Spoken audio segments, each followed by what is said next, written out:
Жумуш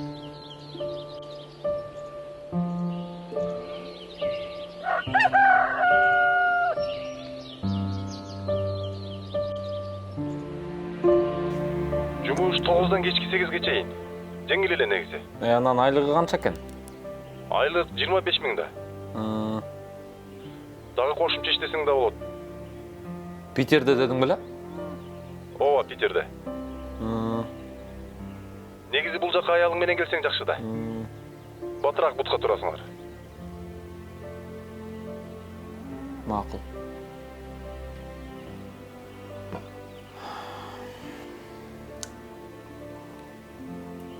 Алия, Ооба. экөөбүз барып иштеп келип, бир машина алып алсак жакшы болот эле, э? Мен бул жактан таксовать эте бермекмин. Ооба.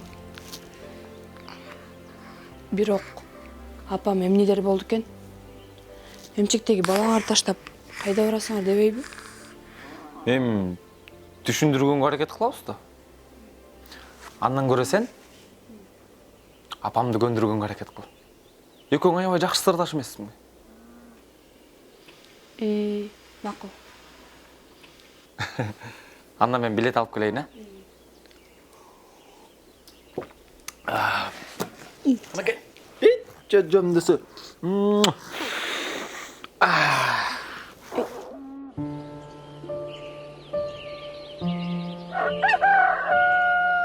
Келиндерден болуп атат. Кандайсыңар? Ой, кандайсыңар?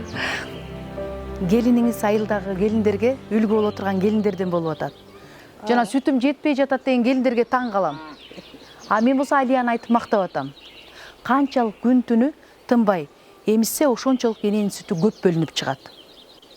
Табияттан эле эненин сүтү өзүнүн ымыркайына жетет. Анан 6 айга чейин жалаң эмчек сүтү менен багыш керек.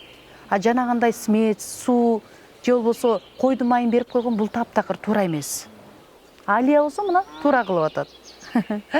Ошон үчүн карачы, жалаң эмчек сүтү менен баккан үчүн минтип баласы помпоска болуп турбайбы? Анан айын десе. Ту. Көз тийбесин.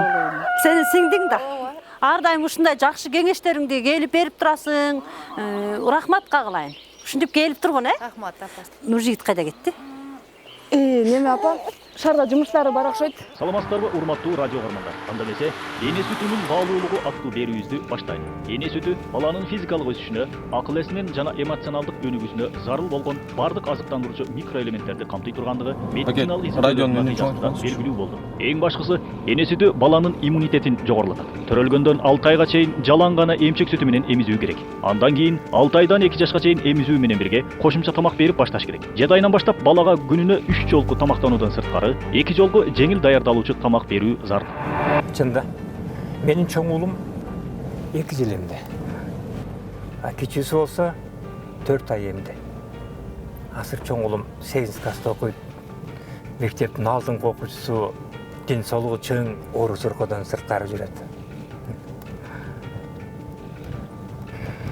Кичүү уулум болсо көбүрөөк ооруп калды. Күчүгүм десе. Негизи адам баласы ойлош керек да.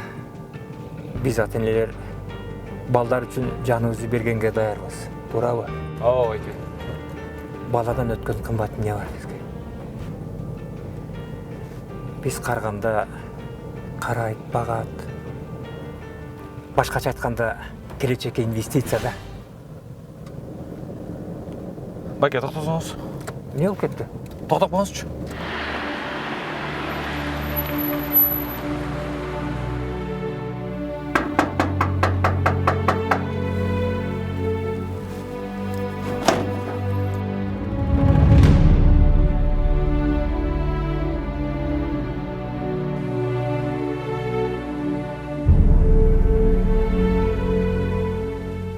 Бат эле келип калдыңбы? Берчи.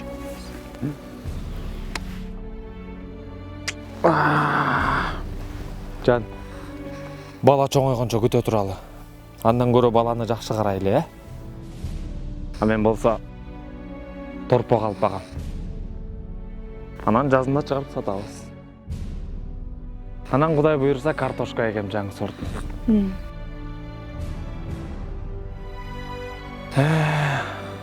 Сага да жардамдашып турам. Үй жумуштарына карабашам.